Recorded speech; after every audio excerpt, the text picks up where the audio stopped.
नमस्कार। आज हम डिस्कस करेंगे एक ऐसा टॉपिक जो कि मिडवाइफरी एंड ऑब्स्टेट्रिकल एग्जाम के प्रैक्टिकल एग्जामिनेशन में सबसे ज्यादा पूछे जाने वाले क्वेश्चंस हैं। वो है हमारे इंस्ट्रूमेंट्स के बारे में। तो जैसे कि आप देख रहे हैं सर्जिकल ट्रे है मेरे पास। इस ट्रे में हमने कुछ ऐसे इंस्ट्रूमेंट्स लिए हैं जो मोस्ट ऑफन मिडवाइफरी प्रोसीजर्स में काम में आते हैं। चलिए शुरू करते हैं सबसे पहले इंस्ट्रूमेंट से। ये आपको दिखाई दे रहा है, ये है यूटेराइन साउंड। यूटेराइन साउंड जो है ये यूटेराइन कैविटी की लेंथ नापने के लिए काम में लिया जाता है। स्पेशली जब आईयूसीडी इंसर्शन होता है उसके पहले हम लोग इसे इंसर्ट करते हैं। दूसरा यूटेराइन साउंड जो है ये इस्तेमाल किया जाता है सर्विक्स में किसी तरह का कोई ऑब्स्ट्रक्शन नहीं है तो उसको चेक करने के लिए भी।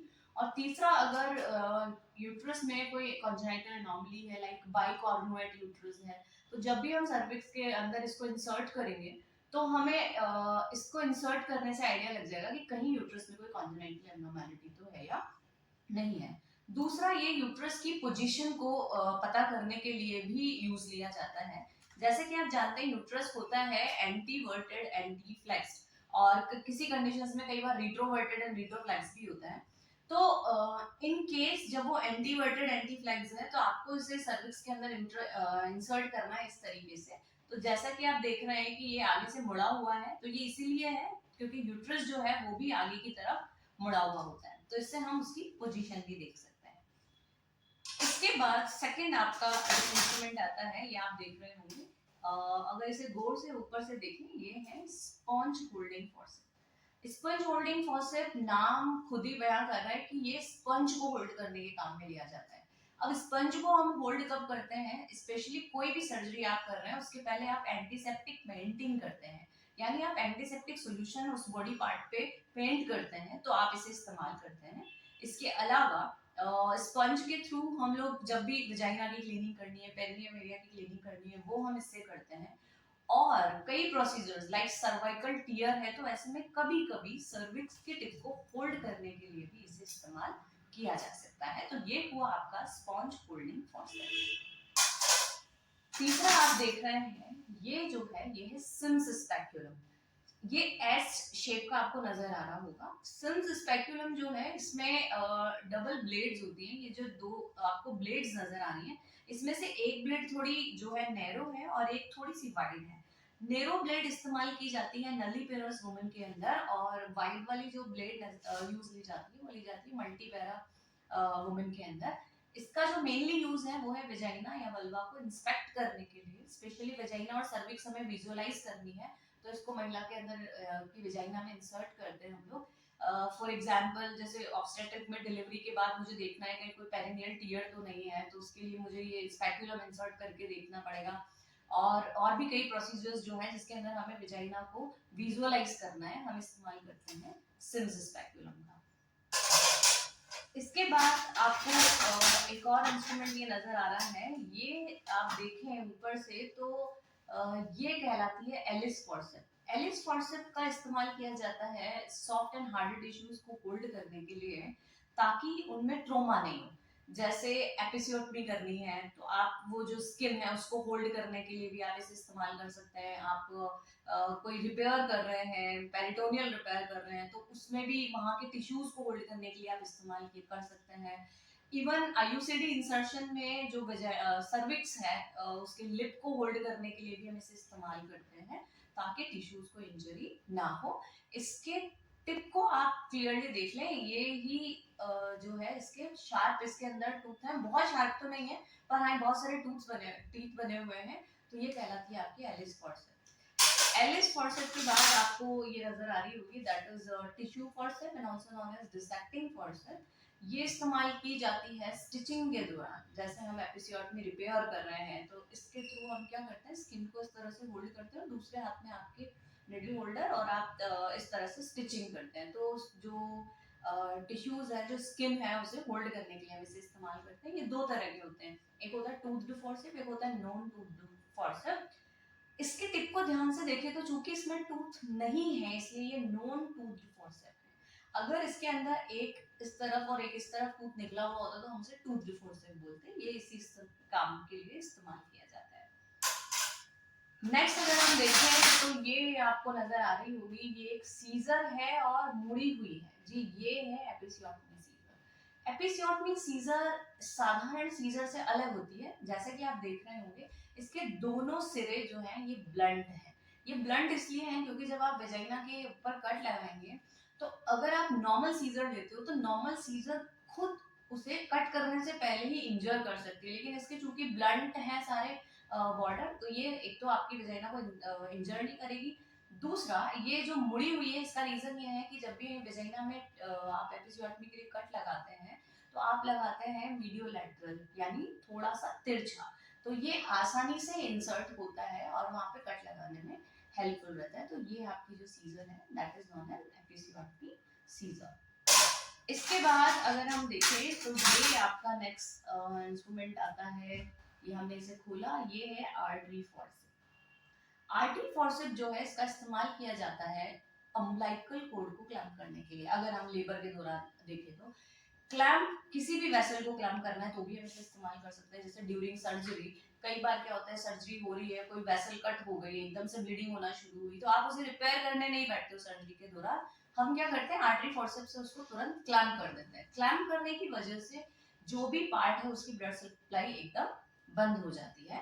तो ये आपकी हुई आर्टरी फॉर्सेप। आर्टरी फॉर्सेप में ही एक और आर्टरी फॉर्सेप आप देखेंगे, ये आप गौर से देखें तो ये कर्व्ड आर्टरी फॉर्सेप है। आपने इसे देखा था ये स्ट्रेट थी, ये कर्व्ड आर्टरी फॉर्सेप है। इसका भी यूज सेम है आपकी वेसल्स को ऑक्लूड करने के लिए, कोड को क्लैम्प करने के लिए। डिफरेंस सिर्फ इतना सा है कि जो आपकी स्लैंट होती है, जो कर्व्ड आर्टरी फॉर्सेप है, आप सर्जिकल किसी भी सर्जिकल प्रोसीजर में इस्तेमाल कर सकते हैं क्योंकि ये टिश्यूज को फोल्ड करने में आपको प्रोसीजर को आसान बना देती है। बाकी जो स्ट्रेट है वो हम लोग स्पेशल स्टिचिंग के वक्त या लाइक कोड क्लैम्प के वक्त तभी हम इस्तेमाल करते हैं। इसके बाद नेक्स्ट आपको ये दिखाई दे रहा होगा, that is vaginal wall retractor. Vaginal wall retractor नाम खुद कह रहा है कि ये वेजाइनल वॉल को रिट्रैक्ट करने के काम में लिया जाता है। अगर हमने एंटीरियर वेजाइनल वॉल को रिट्रैक्ट करना है तो हम इसे एंटीरियर वेजाइनल वॉल रिट्रैक्टर कहेंगे, और अगर पोस्टीरियर को करना है तो पोस्टीरियर वेजाइनल वॉल रिट्रैक्टर कहेंगे। एक्चुअली क्या इसका मेन फंक्शन है, इसका फंक्शन है वेजाइना में स्पेस प्रोवाइड करना। जैसे आईयूसीडी इंसर्शन के दौरान जब हम आईयूसीडी इंसर्ट करते हैं तो हमें वेजाइना में स्पेस चाहिए उस आईयूसीडी को इंसर्ट करने के लिए, तो आप क्या करेंगे, इससे जब उसको वेजाइनल वॉल को रिट्रैक्ट करेंगे तो हमें अच्छा स्पेस मिल जाएगा ताकि हम आसानी से आईयूसीडी को इंसर्ट कर सकें। सर्वाइकल स्पेशली जब पैप स्मीयर हम लेते हैं तब भी इसका इस्तेमाल करते हैं, और सर्वाइकल टियर जब हम लोग रिपेयर करते हैं तो भी हम इसका इस्तेमाल करते हैं। इसके बाद आपको एक ये जो नजर आ रहा है दैट इज कस्कोस स्पैक्यूलम। कस्कोस स्पैक्यूलम को डक स्पैक्यूलम भी बोलते हैं, और ये जो स्पैक्यूलम है ये भी इसका फंक्शन सेम है आपके सिम्स स्पैक्यूलम की तरह।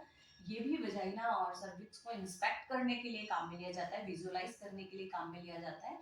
सिम्स में और इसमें डिफरेंस यही है कि एक सेल्फ रिटेनिंग स्पैक्यूलम है। सेल्फ रिटेनिंग स्पैक्यूलम मतलब जब आप कस्को स्पैक्यूलम इस्तेमाल कर रहे हैं तो हमें करना क्या होता है, इसे जो है अंदर वेजाइना में इंसर्ट करना होता है। इंसर्ट करने के बाद इसे ओपन करके आप एक जहां भी जितनी महिला की वेजाइना की विड्थ होगी उसके हिसाब से उसे सेट कर देते हैं, यहाँ से स्क्रू से इसे टाइट कर दिया जाता है ताकि वो अपनी जगह पर रिटेन रहता है। अब आपको कोई भी प्रोसीजर करना है तो आप उस प्रोसीजर को आराम से कर सकते हैं।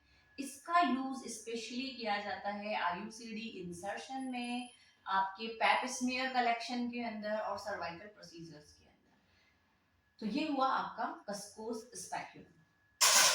कस्कोस के बाद आप देख रहे होंगे ये फॉर्सेप है, थोड़ा थोड़ा एलिस जैसा नजर आ रहा है, लेकिन गौर से अगर हम ऊपर इसके टॉप पर देखें तो सिर्फ हमें दो दांतें इधर और दो इधर नजर आ रहा है, ये है वल्सेलम। वल्सेलम का जो फंक्शन होता है वो सॉफ्ट टिश्यूज को होल्ड करने के लिए होता है। स्पेशली आईयूसीडी इंसर्शन के दौरान जब सर्वाइकल लिप को होल्ड करना होता है तो हम वल्सेलम का इस्तेमाल करते हैं। परंतु चूंकि अगर आप गौर से देखेंगे तो ये थोड़े शार्प हैं, तो ये कई बार क्या होता है टिश्यू को ट्रोमा दे सकते हैं। तो ऐसे में आजकल वल्सेलम की जगह हम एलिस फॉर्सेप को रिप्लेस कर चुके हैं। तो ये हुआ हमारा वल्सेलम। वल्सेलम के बाद अगर हम चलें तो ये हमारी सीजर है। सीजर आप जानते हैं, सीजर का जो यूज होता है वो टिश्यूज में कट लगाने के लिए, आपकी स्किन में कट लगाने के लिए आप यूज में लेंगे लाइक। लेकिन ये कर्व्ड है, तो कर्व्ड जो भी है, जिस तरह से मैंने आपको बताया, कर्व्ड आर्टरी फॉर्सेप और सिंपल स्ट्रेट आर्टरी फॉर्सेप पे इतना ही अंतर है कि जो कर्व्ड आर्टरी फॉर्सेप होता है या जो कर्व सीजर होती है वो सभी सर्जिकल प्रोसीजर में इस्तेमाल कर सकते हैं हम लोग। और ये थोड़ा सा जो है इसको अंदर ऑर्गन्स में या टिश्यू में इंसर्ट करना आसान होता है।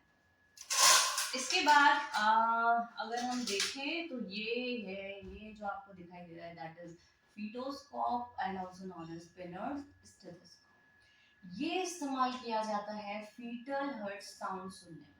फीटल हर्ट साउंड जब इससे सुनी जाती है तो ये एक चीज आप याद रखें कि ये वाला हिस्सा लगाया जाता है माँ के एब्डोमेन पे और ये वाला हिस्सा आपको लगाना है कान पे। और जब भी आप फीटल हर्ट साउंड सुनेंगे you will not hold it by hand, आपको इसे हाथ से पकड़ना नहीं है। एक सिरा माँ के पेट पर और एक सिरा आपके कान पर रहेगा। फीटल हार्ट रेट जो है सुनना इतना आसान नहीं है। आजकल जो है डॉपलर के थ्रू हमने भी इसे रिप्लेस कर दिया है। आजकल डॉपलर मशीन्स आती है जिसके थ्रू हम फीटल हार्ट साउंड सुनते हैं। इसके बाद अगर हम देखें तो ये आपको दिखाई दे रहा होगा, ये कहलाता है म्यूकस सकर, म्यूकस एक्सट्रैक्टर। आप अगर इसे ध्यान से देखें तो इसमें दो ट्यूब्स हैं। इनमें से एक ट्यूब जिसके अंदर माउथ पीस लगा हुआ है, ये जो है ये हमारे माउथ में रहेगा। और दूसरा जो है ये सक्शनिंग के लिए। अब सक्शनिंग की जरूरत कहाँ पड़ती है?